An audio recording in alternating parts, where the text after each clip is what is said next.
episode 3 and I'm kind of disappointed. I think the idea was great, but it was not executed well enough. I can sum up what happened in this episode in 1 minute. Well, firstly, Rhaenyra must get married. She argues with the King Viserys, her father, about this the whole episode until the end where she's like, okay, I understand. She will do it. Then there's a little bit of hunting going on to celebrate Prince Aegon's birthday.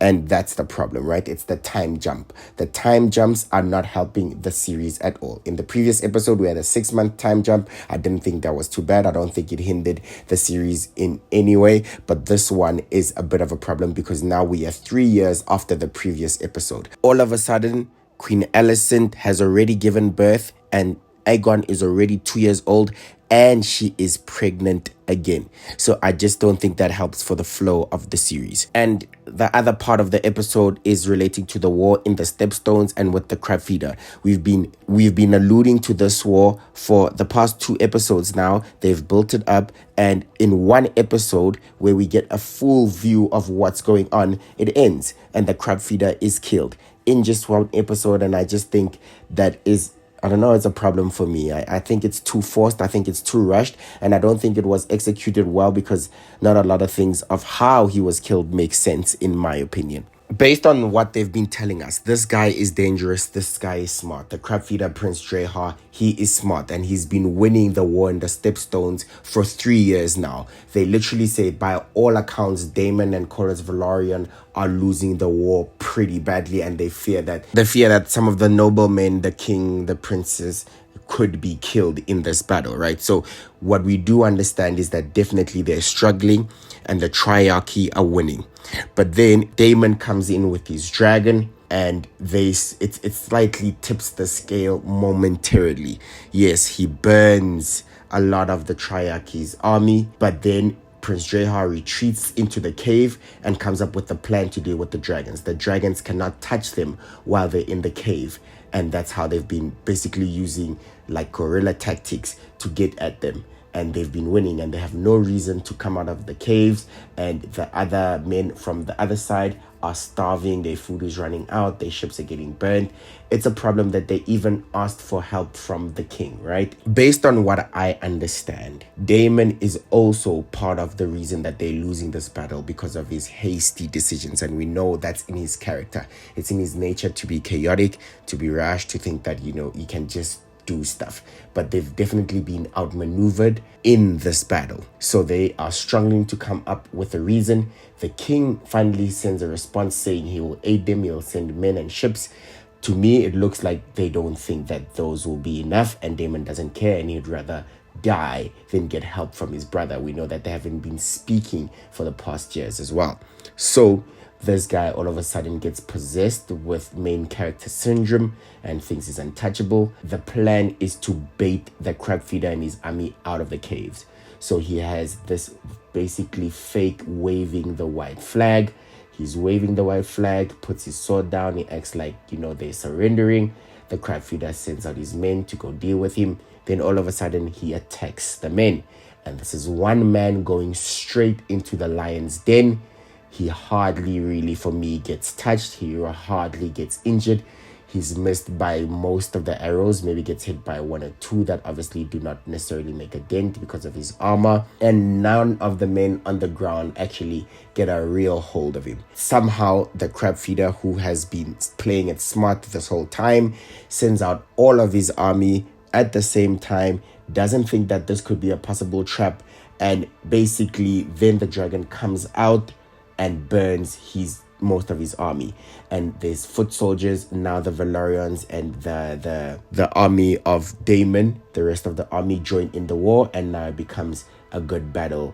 And this time they're at the advantage and they're winning. But it doesn't make sense to me that the crab feeder couldn't think that this could be a trap. And why would he send every single person that he has at his disposal to go attack one man? I am not so sure. So he was baited apparently, and then we just see a picture of him literally split and cut in half by Daemon. We didn't see his fighting abilities as well. I think that was a little bit disappointing. I will attribute this to the time jump. I just don't think they gave it enough time, and I don't think they this was a good opportunity to show us, one of the plots of House of the Dragon, and all of a sudden it's just been concluded. It's concluded, and I don't know what we were supposed to make out of it and what was the point of it, but maybe it's just to add the further drift between the king and his brother and the king and House Velaryon, because he's made more of an enemy than an ally since he didn't give them support. Other parts of the story that I would like to highlight that were actually not too bad is the fact that Rhaenyra needed to understand that it's time to play her princess role, and that is basically by getting married and start to deliver children. She's 17, she's of age. They've been waiting for this. She's probably the most desired princess in the whole of Westeros.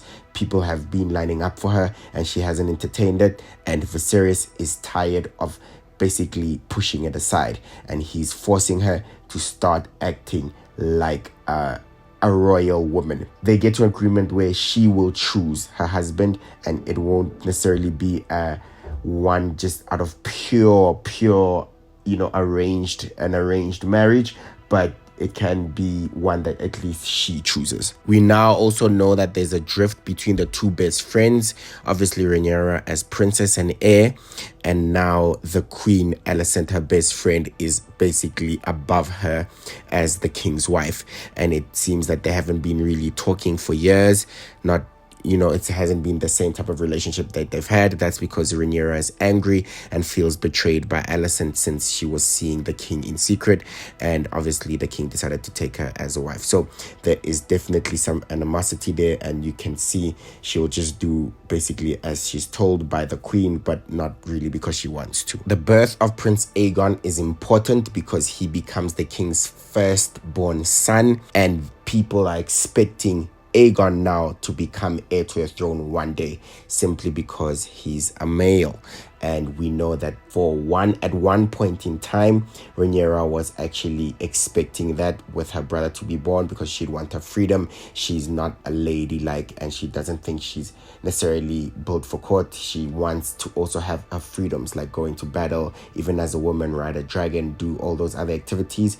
But after Viserys named her as heir, she then really accepted the title. She started preparing to be queen and to rule, and now it looks like it's getting to her, and she's bothered by the fact that there is a firstborn son, which might take what has been declared for her. And the show drives this further home by trying to play with our minds, and we can see where Rhaenyra is coming from because we are told of this white stag.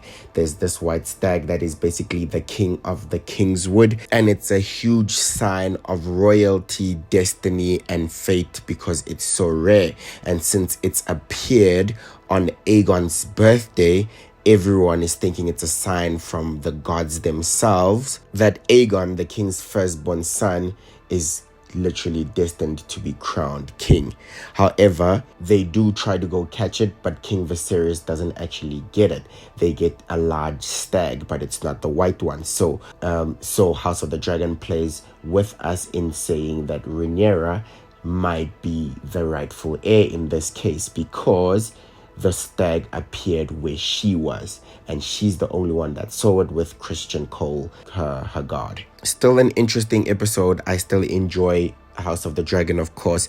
I just think that they could have done better with this episode, and I think it's basically a missed opportunity for me with the ending of the crab feeder. So my rating is a 6 out of 10, and this is actually my lowest rating so far of the season. With that being said, I hope you enjoyed the video. Please subscribe, and I'll see you in the next one. Bye bye.